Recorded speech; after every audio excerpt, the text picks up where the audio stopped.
단 24표, 전국에서 가장 적은 표차로 당락이 갈린 평창 군수선거, 바로 4년 전의 얘기입니다.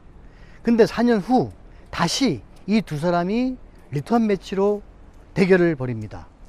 바로 국민의힘 공천을 받은 전 군수인 심재구 후보와 현 군수인 민주당 한한규 후보 간에 또 한 번의 피할 수 없는 대결이 펼쳐지고 있는 평창 군수선거를 돌아봤습니다.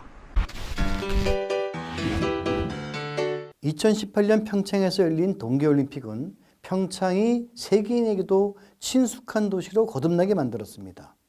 올림픽이 열렸던 2018년은 바로 평창 군수선거가 있는 해이기도 합니다. 지금으로부터 4년 전인데요. 2월 올림픽이 치러지고 그해 6월 평창 군수선거가 있었습니다. 선거는 당연히 현직 군수인 국민의힘 전신인 자유한국당 소속의 심재국 후보의 낙선이 예상됐었습니다.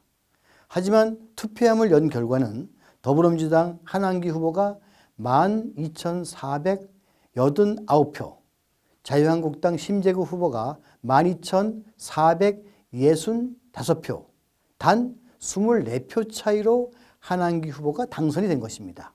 그야말로 예상 밖의 대이변이었습니다. 그것도 전국에서 가장 적은 표차의 승부가 난 것입니다. 어쨌든 낙관했던 심재국 당시 군수는 좌절했고 도전자였던 한한규 후보는 환호했습니다. 그런데 이번에 다시 이들 두 사람이 대결하게 되었습니다. 이제는 지난 3월 대선으로 정권이 교체됐기 때문에 여야가 바뀐 상황에서 개인적으로는 군수와 도전자가 서로 바뀐 상황에서 재대결을 벌이게 된 것입니다. 그럼 4년 만에 리턴 매치가 된 평창 군수선거에 평창 유권자들은 어떤 선택을 할까요? 평창은 기본적으로 보수적 성향을 지니고 있는 지역입니다.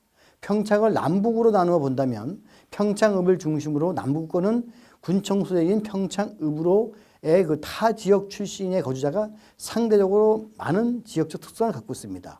대체로 이들 지역은 원주권과 가까운데 반해서 북부 지역인 진부와 대관령면은 아무래도 강릉권과 문화적 교류가 많은 지역입니다. 평창 남부권은 원주 지역 학교로 진학하는 경우가 많았다면 북부권은 강릉 지역 학교로 진학하는 경우가 많다는 특징이 있습니다. 그래서 그런지 역대 선거에서 이들 지역 간 지지 경향이 서로 엇갈리는 경우가 많았습니다. 출신 지역별 표수 열림이 심하다는 것인데요. 물론 지금은 노골적인 표수 열림 경향은 많이 약화된 상황입니다.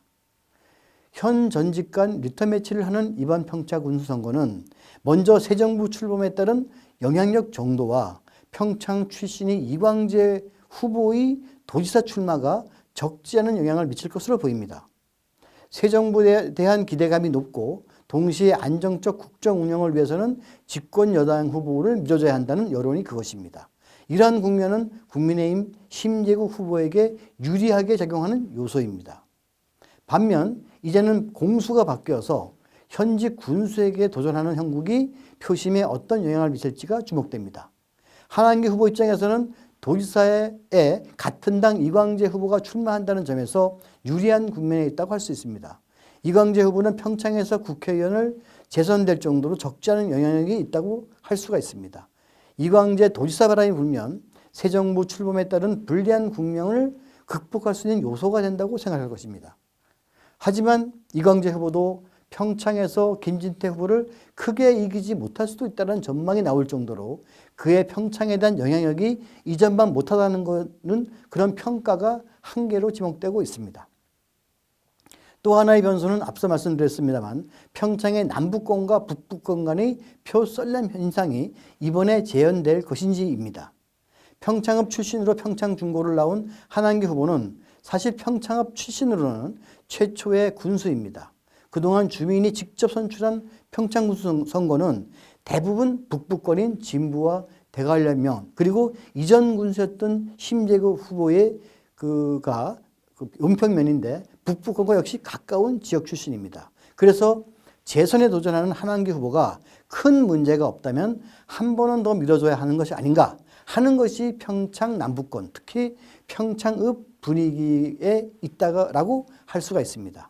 하지만 지역별 쏠림이 예상 같지 않을 수도 있고 특히 지역별 지지층 결집은 바로 상대 지역의 결집을 가져오기 때문에 누가 유리하다고는 할 수가 없을 것입니다. 평창은 남부권과 북부권 유권자 수가 서로 비슷하기 때문에 누가 특별히 유리하다 할 수 없는 까닭입니다. 다음으로는 소소하지만 지역 내에 나오고 있는 후보 개인에 대한 부정적 소문과 분열을 통한 지지표 결집 양태를 보이고 있는 바로 선거 분위기입니다. 여기에 도의원과 군의원 공천 과정에서 나오는 파열음도 변수로 꼽히고 있습니다. 지역 내 정치적 이해관계에 따라 소속 정당과 관계없이 이합집산하는 경향을 보이고 있기 때문에 이들의 영향력 정도가 일정하게는 선거에 영향을 미칠 수 있을 것으로 분석되기 때문입니다. 오는 6월 1일 결정될 평창 군수가 누가 될지 두 사람이 각축을 벌이고 있는데요. 저 개인적인 고향이기도 합니다만 차기 평창 군수로 평창 유권자들은 누구를 선택할지 궁금합니다. 더 많은 돈의 뉴스와 정보를 얻기 원하신다면 좋아요와 구독을 눌러주시길 바랍니다. 감사합니다.